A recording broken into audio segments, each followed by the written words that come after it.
দেশব্যাপী ধর্ষণ, খুন ও নারী নির্যাতনের প্রতিবাদ এবং ধর্ষকদের সর্বোচ্চ শাস্তি মৃত্যুদণ্ড নিশ্চিতের দাবিতে মানববন্ধন করেছে মানারাত ইন্টারন্যাশনাল ইউনিভার্সিটির শিক্ষিকা এবং সাধারণ ছাত্রীবৃন্দ। মঙ্গলবার দুপুরে সাভারের আশুলিয়ায় মানারাত বিশ্ববিদ্যালয়ের স্থায়ী ক্যাম্পাসের মূল ফটকের সামনে এই মানববন্ধন ও প্রতিবাদ কর্মসূচি পালন করা হয়।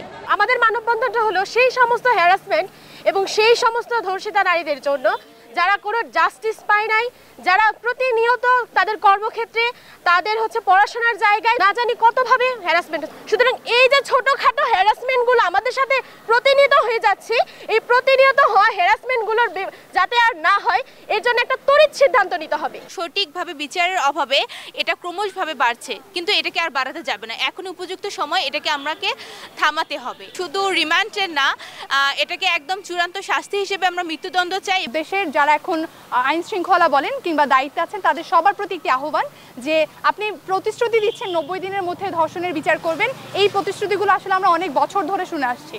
আজ থেকে প্রায় 25 বছর আগেই নারী এবং শিশু নির্যাতন দমন আইন ট্রাইব্যুনাল শুরু হয়েছে, আইন রয়েছে, কিন্তু এগুলোর কোনো ইমপ্লিমেন্টেশন আমরা দেখতে পাচ্ছি না। এই সময়টাতে দিয়ে আমরা কোনো প্রতিশ্রুতি যাচ্ছি না, বরং আমরা দৃষ্টান্তমূলক শাস্তি চাই, যাতে করে আজকে আসিয়া ছিল, কালকে যাতে আমার মতো সুমাইয়ার সিরিয়াল না আসে, কালকে যাতে আমার স্টুডেন্টদের সিরিয়াল না আসে।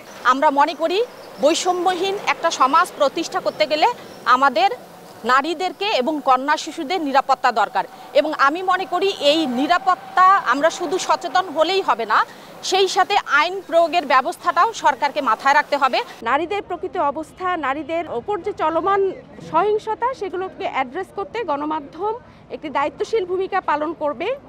যেই সব নারীরা ভিকটিম, তাদের পরিচয় যাতে প্রকাশিত না হয়, বরং যারা নির্যাতনের অভিযোগে অভিযুক্ত তাদের পরিচয়গুলো যাতে গণমাধ্যমে আসে। ফাঁসি চাই, ফাঁসি চাই, ধর্ষকের ফাঁসি চাই, ধর্ষকের ফাঁসি চাই।